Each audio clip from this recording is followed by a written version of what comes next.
Switzerland நாட்டில் ஹிஜாப் அணிய தடை என்ற செய்தியை இருக்கக்கூடிய உண்மை செய்தியை அப்படியே தப்பும் தவறுமாக திரித்து மாற்றி வெளியிடுறத பார்க்குறோம். எந்த விதமான உரிமையும் கொடுக்காமல் இஸ்லாம் மார்க்கம் பெண்களை அடிமைப்படுத்துகின்றது, தவறான ஒரு பேச்சை பேசுகின்றார். இது அவர்களுடைய மிகப்பெரிய ஒரு ஊன பார்வையை தான் வெளிப்படுத்துகின்றது. திருமறை குர்ஆனை எடுத்து படிங்க, ஏராளமான சிறப்பு அம்சங்கள் பெண்களுக்கு கொடுக்கக்கூடிய மார்க்கமாக இஸ்லாம் இருக்கு. அவர்களுக்கான கல்வி உரிமையை இஸ்லாமிய மார்க்கம் வழங்குகின்றது.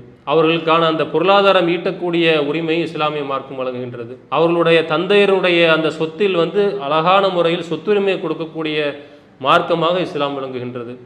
அன்பிற்குரிய சகோதர சகோதரிகளே, அல்லாஹ்வுடைய மாபெரும் கிருபையினால் செய்தியும் சிந்தனையும் என்ற இந்த நிகழ்ச்சியின் மூலமாக நாட்டில் அன்றாடம் நடைபெறக்கூடிய நிகழ்வுகள் குறித்தும் அது குறித்து நாம் பெற வேண்டிய சிந்தனைகள் குறித்தும் தொடர்ச்சியாக பார்த்து வருகின்றோம். அந்த அடிப்படையில் இன்றைய தின செய்தியும் சிந்தனையும் நிகழ்ச்சியில் நாம் பார்க்க இருக்கக்கூடிய செய்தி என்னவென்றால், சமீபத்தில் ஊடகங்களில் வெளிவரக்கூடிய அதிகமாக பேசுபொருளாக ஆகியிருக்கக்கூடிய ஒரு செய்தி, சுவிட்சர்லாந்து நாட்டில் ஹிஜாபுக்கு தடை என்ற ஒரு செய்தியை தற்போது 2 நாட்களாக எல்லா ஊடகங்களும் பேசுபொருளாக ஆக்கியிருக்கின்றன.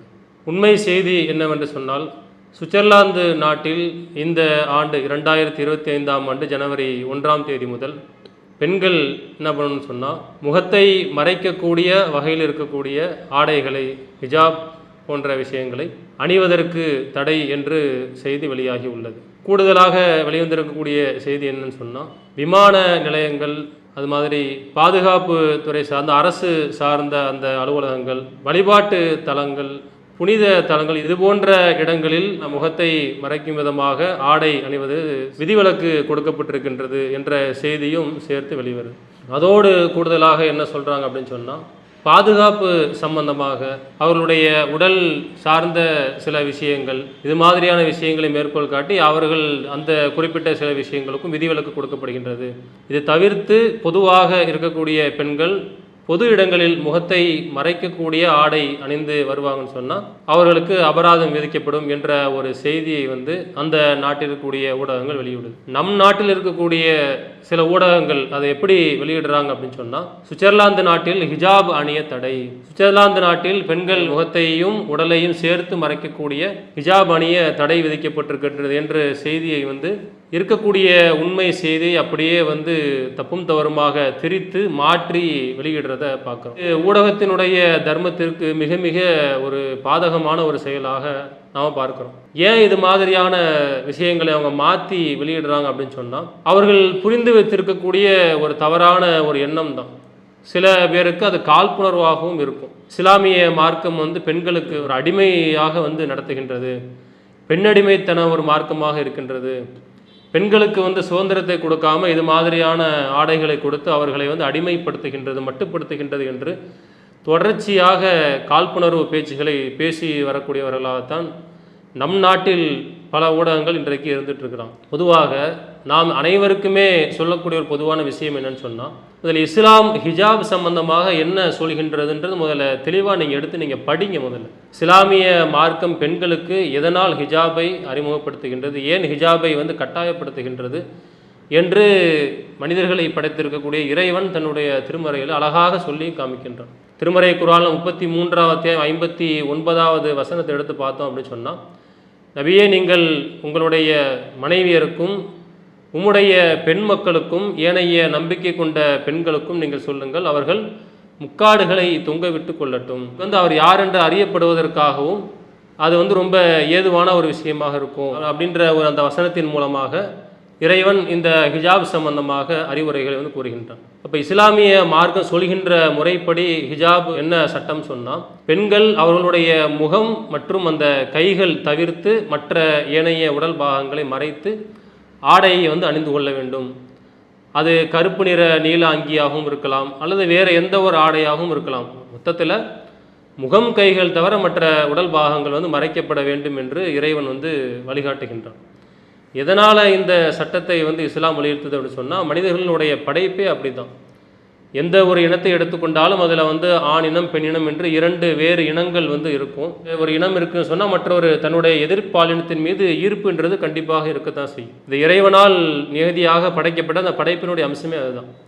அப்போ அந்த அடிப்படையில் வந்து பெண்கள் படைக்கப்பட்டிருக்கிறாங்க அப்படின்னு சொன்னால் அவங்களுடைய படைப்பை எப்படி இருக்குன்னு சொன்னால் ஆண்களுடைய கவனத்தை ஈர்க்கக்கூடிய விதமாகத்தான் அவங்களுடைய அந்த படைப்பு அம்சம் வந்து இருக்கும். இது இஸ்லாமிய மார்க்கம் அடிப்படையாக சொல்லக்கூடிய விஷயம். இங்கிலாந்து நாட்டை சேர்ந்த ஒரு பேராசிரியர் கிளேர் ஹார்ட் என்று சொல்லக்கூடிய ஈர்ப்பு இருக்குல்ல, ஈர்ப்பின் சம்பந்தமான உளவியல் ரீதியான அந்த துறையில் வந்து பேராசிரியர் இருக்கிறார். எதிர்ப்பாலினத்தின் சம்பந்தமான அந்த ஈர்ப்பு எதனால் ஏற்படுகின்றதுன்னு சொல்லிட்டு ஒரு 5 மிக முக்கியமான விஷயங்களை வந்து பட்டியல் போடுறார். அதில் அவர் முதலாவதாக குறிப்பிடக்கூடியது இந்த உடல் சம்பந்தமான அந்த ஈர்ப்பை தான் அவர் முதலாவதாக குறிப்பிடுறார்.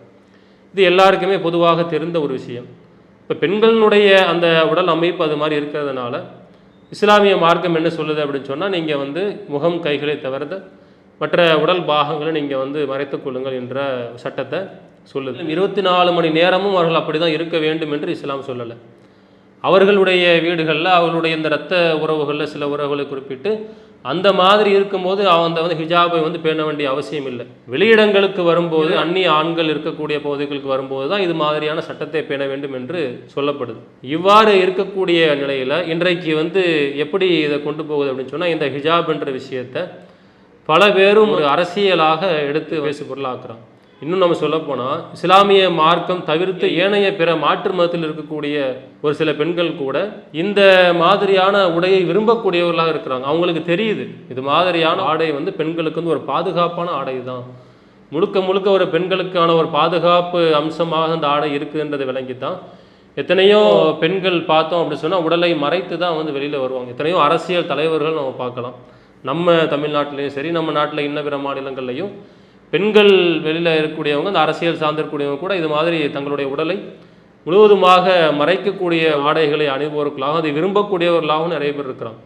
மாற்று மதத்தை சேர்ந்த பெண்கள் கூட இந்த மாதிரியான ஆடை தான் பெண்களுக்கு பாதுகாப்பு என்று அதை விரும்பக்கூடியவர்களாக இன்றைக்கு நிறைய பேர் இருக்கிறத பார்க்குறோம். அப்படி இருக்கக்கூடிய நிலையில் வந்து இவர்களுடைய வேலை என்ன அப்படி சொன்னால், இஸ்லாமிய மார்க்கத்தின் மீது ஒரு பழியை தூக்கி போட்டு எந்த விதமான உரிமையும் கொடுக்காமல் இஸ்லாமிய மார்க்கம் வந்து பெண்களை அடிமைப்படுத்துகின்றது என்ற ஒரு தவறான ஒரு பேச்சை வந்து பேசுகின்றார். இது அவர்களுடைய மிகப்பெரிய ஒரு ஊனப்பார்வையை தான் வந்து வெளிப்படுத்துகின்றது. திருமறை குர்ஆனை எடுத்து படிங்க, ஏராளமான சிறப்பு அம்சங்கள் பெண்களுக்கு கொடுக்கக்கூடிய மார்க்கமாக இஸ்லாம் இருக்கு. அவர்களுக்கான கல்வி உரிமையை வந்து இஸ்லாமிய மார்க்கம் வழங்குகின்றது. அவர்களுக்கான அந்த பொருளாதாரம் ஈட்டக்கூடிய உரிமையை இஸ்லாமிய மார்க்கம் வழங்குகின்றது. அவர்களுடைய தந்தையருடைய அந்த சொத்தில் வந்து அழகான முறையில் சொத்துரிமையை கொடுக்கக்கூடிய மார்க்கமாக இஸ்லாம் விளங்குகின்றது. அது மாதிரி திருமணம் என்று வருகின்ற போது மணமகனை தேர்ந்தெடுக்கக்கூடிய உரிமையும் இஸ்லாமிய மார்க்கம் பெண்களுக்கு வழங்குகின்றது. அதில் அவர்களுக்கு அந்த பிடிக்காத திருமண வாழ்க்கையில் ஏதாவது வந்து சண்டை சச்சரவு வரும் அப்படின்னு சொன்னால் அதிலே அவர்கள் விவாகரத்து செய்யக்கூடிய உரிமையை இஸ்லாம் வழங்குகின்றது. ஜீவனாம்ச உரிமையை இஸ்லாம் வழங்குகின்றது என்று தொடர்ச்சியாக, விவாகரத்துக்கு அப்புறம் மறுமணம் செய்யக்கூடிய உரிமையை இஸ்லாம் வழங்குகின்றது என்று தொடர்ச்சியாக இஸ்லாமிய மார்க்கம் பெண்களுக்கு கொடுக்கக்கூடிய உரிமைகளை பட்டியல் போட்டு கொண்டே போகலாம். ஆண்களை விட அதிகமான சிறப்பம்சங்களை கொடுக்கக்கூடிய, இன்னும் ஒருபடி மேலாக கண்ணியம் கொடுக்கக்கூடிய மார்க்கமாகத்தான் இஸ்லாமிய மார்க்கம் பெண்களை வந்து வைத்திருக்கின்றது. உயிரினங்களை படைத்திருக்கக்கூடிய அல்லாஹ் வந்து அழகான முறையில் கண்ணியப்படுத்தி தான் வச்சிருக்கிறோம். அதையெல்லாம் இவர்கள் வந்து எடுத்து படிக்க மாட்டார்கள்.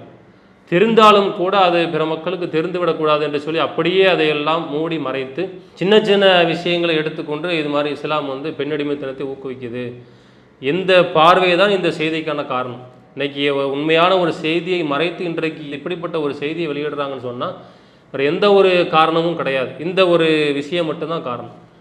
கூடுதலாக இன்னொரு விஷயம் என்ன அப்படின்னு சொன்னால், இஸ்லாமிய மார்க்கம் சொல்லக்கூடிய இந்த ஹிஜாப் முறை என்பது முகத்தை மறைக்கக்கூடிய ஒரு ஆடை கிடையாது. முகமும் கைகளும் வெளிப்படுத்தி இருக்கணும் என்று தான் மார்க்கம் வந்து சொல்லுகின்றது. அல்லாஹும் அதான் சொல்கிறான். அதை சரியாக விளங்காத ஒரு சில மக்கள், முஸ்லீம் சமுதாயத்தை சேர்ந்த சில பெண்கள் என்ன பண்ணுறாங்கன்னு சொன்னால், முகத்தை மறைத்து வெளியில் வந்து கூடுதலாக நாங்கள் வந்து பேணுதலை கடைபிடிக்கிறோம் என்ற பேரில் அதை வந்து போட்டுக்கிட்டு போகிறத பார்க்குறோம். நாங்கள் அதுக்கு சம்பந்தமான விளக்கங்களை கொடுத்துட்ருக்குறோம். எங்களுடைய நிகழ்ச்சிகள் மூலமாக, குறிப்பாக இந்த தவ்ஹீத் ஜமாத் நடத்தக்கூடிய நிகழ்ச்சிகளில் இது சம்பந்தமான பெண்களுக்கான அந்த சபை இருந்துச்சு சொன்னால் இது குறித்து நிறைய விழிப்புணர்வுகளை ஏற்படுத்துகிறோம். ஏன்னு சொன்னால், இது மாதிரி முகத்தை மறைத்து வெளியே வருவது என்பது பல பிரச்சனைகளை வழிவகுப்பதற்கும் ஒரு வாய்ப்பாக இருக்கின்றது. இப்போ நம்ம நாட்டை எடுத்துக்கிட்டோம் அப்படின்னு சொன்னால், மக்களை பிளவுபடுத்தி மத அரசியலை கையில் எடுத்து மக்களை சவக்குழியை நோக்கி அழைத்து செல்லக்கூடியவர்கள் இருக்கிறாங்களா இல்லையா? பாஜக ஆர்எஸ்எஸ்ஐ சேர்ந்தவர்களுக்கெல்லாம் வந்து ஏதாவது ஒரு காரணம் கிடைக்குமா? நம்ம நாட்டில் 3 தடவை வந்து தடை செய்யப்பட்டிருக்கு. ஏராளமான இடங்களில் குண்டு வைத்த ஒரு அமைப்பு வந்து அந்த அமைப்பு தான். ஏராளமான இடங்களில் நாச வேலைகளை செய்யக்கூடிய அமைப்பு அந்த அமைப்பு தான். இப்போ அவர்கள்லாம் இதை ஒரு வாய்ப்பாக பயன்படுத்திக் கொள்ளக்கூடுமா இல்லையா? இப்படிப்பட்ட ஒரு ஆப்ஷன் இருக்கும்போது இதை அவர்கள் வாய்ப்பாக பயன்படுத்தி கொண்டு பல நாச வேலைகளை செய்து அதை இந்த இஸ்லாமிய சமூகத்தின் மீது ஒரு மிகப்பெரிய ஒரு பழியை தூக்கி போடுவதற்கும் இதை பயன்படுத்துறது காரணமாக இருக்குதா இல்லையா? இப்படி பல அம்சங்கள் அதில் தவறான பார்வை உடையவர்கள், தவறை செய்ய வேண்டும் என்று விரும்புபவர்கள் அது மாதிரியான ஒரு வாய்ப்பை பயன்படுத்தி கொள்ளக்கூடும். அப்படிப்பட்ட ஒரு அம்சம் இருக்கக்கூடாதுன்றதுனால தான் நாம் அதை மார்க்க ரீதியாக நம்ம எடுத்து நம்ம சொல்கிறோம். உள் விவகாரங்கள் மூலமாக நம்ம பல நிகழ்ச்சிகளை எடுத்து நம்ம சொல்லிகிட்டு இருக்கிறோம். தவறான முறையில் செய்யக்கூடிய காரியம்தான் இந்த முகத்தை மறைத்து புர்கா அணியக்கூடிய விஷயம். ஆனால் அதற்கும் இஸ்லாமிய மார்க்கம் அதற்கு ஊக்குவிக்கக்கூடிய மார்க்கம் கிடையாது. தெளிவாக சட்டங்கள் வரையறுத்து சொல்லப்பட்டிருக்குது. இப்படி இருக்கும்போது கூட இதெல்லாம் தெரிந்தும் கூட மார்க்கத்தை பற்றி ஏதாவது தவறாக சொல்லிக்கொண்டே இருக்க வேண்டும் என்று ஒரு போக்கை இவர்கள் கையில் எடுப்பாங்க அப்படின்னு சொன்னால், ஊடகங்களுக்கு இது ஒரு ஆகுமான செயலா? ஊடகங்களை பொறுத்த வரைக்கும் மக்கள் அதிகமாக நம்புகின்றார்கள். நிறைய பல இடங்கள்லேருந்து செய்திகளை தெரிந்து கொள்வதற்காக ஊடகங்கள் மூலமாக தான் அறிந்து கொள்கின்றார்கள். பல கிராமங்களில், பல நகரங்களில் பல மக்கள் இன்னும் அந்த ஊடக வழியாக வரக்கூடிய செய்திகளை நம்பக்கூடியவர்களாக இருக்கிறாங்களா இல்லையா? அப்படி மக்கள் மத்தியிலே ஒரு அழகான ஒரு விஷயத்தை செய்யக்கூடிய, ஜனநாயகத்தினுடைய தூண் என்று சொல்லக்கூடிய ஒரு இடத்துல இருந்து கொண்டு இது மாதிரியான ஊடகங்கள் இப்படி ஒரு தவறான ஒரு விஷயத்தை பரப்புறதை எப்படி நம்ம ஏற்றுக்கொள்ள முடியும்? ஒருபோதும் ஏற்றுக்கொள்ள முடியாத ஒரு இழிவான ஒரு செயல் தான் இந்த செயல். அதனால் ஊடகங்களுக்கு நாம் வைக்கக்கூடிய ஒரு கோரிக்கை என்ன அப்படின்னு சொன்னால், உண்மையான செய்திகளை வெளியிடுங்க. ஒரு செய்தியை வெளியிடும்போது நீங்கள் பாருங்கள், இந்த மாதிரியான ஒரு செய்தி வந்திருக்குது, இது ஒரு சாதாரண ஒரு செய்தியாக இருந்தால் பரவாயில்ல, இது ஒரு மதம் சார்ந்த ஒரு விஷயம், ரொம்ப சென்சிட்டிவான ஒரு விஷயம். கர்நாடகத்தில் ஆளக்கூடிய அந்த பிஜேபி அரசாங்கம், மக்களை நசுக்கக்கூடிய அரசாங்கம் என்னடா கையில் கிடைக்கும் என்று பார்த்துட்டு இருக்கும்போது இந்த ஹிஜாப் என்ற விஷயத்தை கையில் எடுத்தாங்களா இல்லையா? ஹிஜாப் என்ற விஷயத்தை கையில் எடுத்து கல்வி நிலையங்களில் அணிவதற்கு தடை என்று சொன்னாங்களா இல்லையா? இன்னும் கல்வி நிலையங்களில் மற்ற சமூகத்தை சேர்ந்தவர்கள் அவர்களுடைய மத அடையாளங்களை தாராளமாக வெளிப்படுத்தலாம். அவர்களுடைய மத அடையாளங்கள் மூலமாக வெளியில் நாம் நடமாடலாம், கல்வி நிலையங்கள் வரலாம் என்று இருக்கும்போது, முஸ்லீம் சமூகத்திற்கு மட்டும் ஏன் இந்த மாதிரியான ஒரு பாரபட்சமான நிலையை கையில் எடுக்கிறீங்க என்று சொல்லி பல விதமான போராட்டங்கள், எத்தனையோ பலகட்ட போராட்டங்கள் நடைபெற்று இருக்கக்கூடிய நிலையில் ஒரு நாட்டிலேயே ஒரு சென்சிட்டிவான இருக்கக்கூடிய விஷயம் தான் இந்த ஹிஜாப் விஷயம். அப்படி இருக்கும்போது ஒரு செய்தியை வெளியிடுறீங்கன்னு சொன்னால் நீங்கள் எப்படி கண்ணும் கருத்துமாக வெளியிடணும்? கூடுதலாக கவனம் செலுத்த வேண்டுமா இல்லையா? ஒரு கூடுதலாக அதை பார்த்து இது உண்மை செய்தி தானா, என்ன சொல்லியிருக்கிறாங்க என்று அழகான முறையில் அதை ஆய்வு செய்து தானே மக்கள்கிட்ட கொண்டு போய் சேர்க்கணும். அப்படி இல்லாமல் ஏதோ ஒரு 3ஆம் தர 4ஆம் தரத்தில் இருக்கக்கூடிய மக்கள் பேசுகிற மாதிரி நீங்கள் ஒரு பொய்யான செய்தியை பரப்புவது நாட்டினுடைய முன்னேற்றத்திற்கு ஒருபோதும் வழிவகுக்காது. அது மக்கள் மத்தியில் மிகப்பெரிய ஒரு குழப்பத்தை உண்டாக்கக்கூடிய ஒரு விஷயமாக இருக்கின்றது. இதை நீங்கள் ஊடகங்கள் என்ன பண்ணணும் அப்படின்னு ஊடகத்துறை சார்ந்தவர்கள் மிக மிக கவனமாக இருக்க வேண்டும் என்பதையும் இந்த நிகழ்ச்சியின் மூலமாக ஒரு கோரிக்கையாக வைத்துக் கொள்கிறோம். அஸ்ஸலாமு அலைக்கும் வரஹ்மத்துல்லாஹி வபரகாத்துஹு. இஸ்லாம் மற்றும் சமுதாய செய்திகளை அறிந்து கொள்ள தமிழ்நாடு தௌஹீத் ஜமாஅத் யூடியூப் பக்கத்தை உடனடியாக சப்ஸ்கிரைப் செய்து கொள்ளுங்கள். மேலும் பெல் பட்டனையும் கிளிக் செய்து கொள்ளுங்கள்.